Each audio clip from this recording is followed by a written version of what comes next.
G'day. I thought we'd look at HQs. They are a very important part of the game. I think I'll divide this up into several tutorials so that it's a bit easier to digest.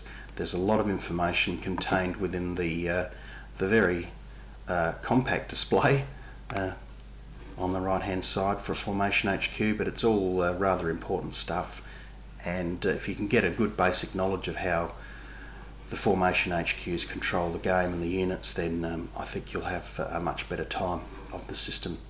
So let's look at the 23rd Tank Corps Formation HQ, which is this particular unit here. What we'll do is in this tutorial we'll look at the top section, which is Formation HQs, areas of operations. So you'll notice there is a number of buttons along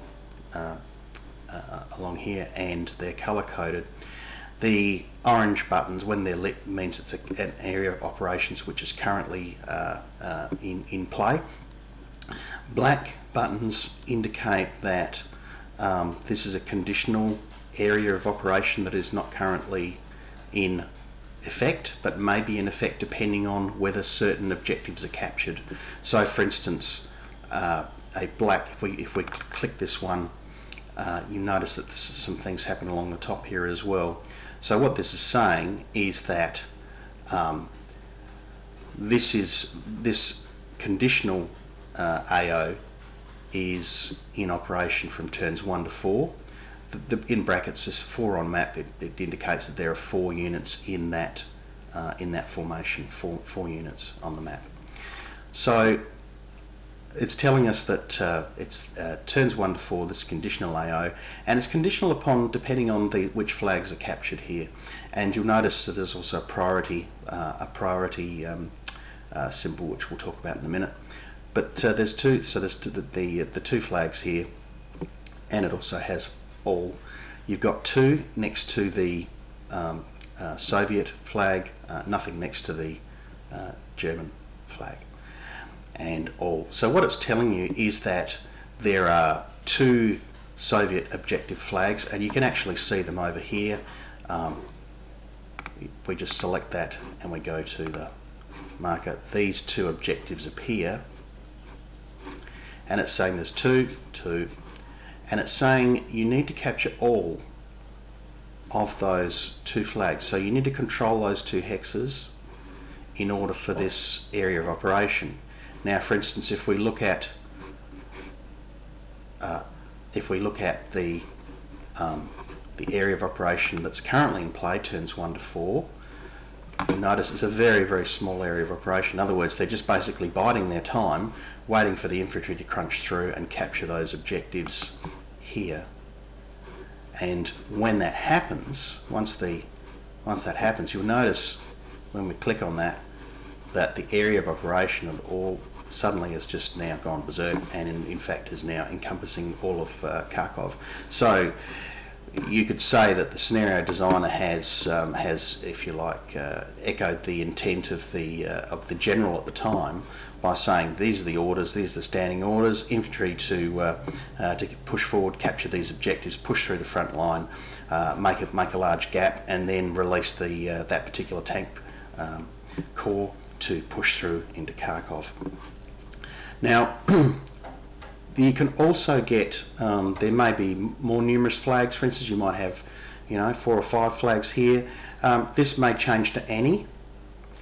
So in a conditional AO, it may say if it says any instead of all, it's much easier, because all you have to do is capture any of those flags, just one of them, and then that conditional AO will be released and will be ready, depending on the turns, of course.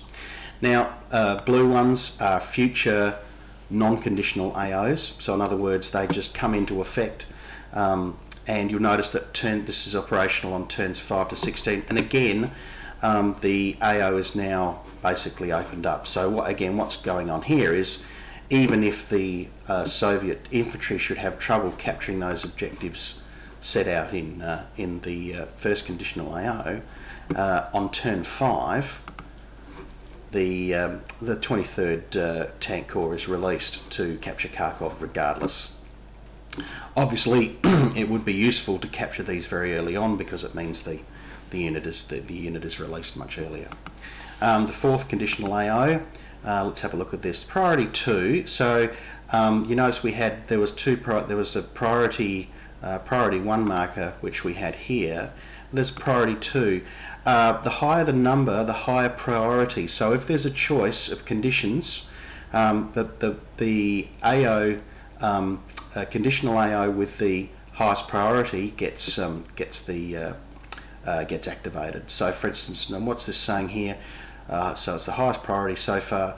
1 German objective needs to be captured for this AO to be in effect. So let's look for that. It's not in Kharkov.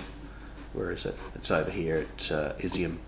And so obviously the intent here is that regardless of what's going on up here, should the Germans capture Izium, then the 23rd Brigade, if we move back to say here, you'll notice it doesn't extend very far, but if that's captured, 23rd Tank Brigade then is able to operate in this larger area again for the defence of that area.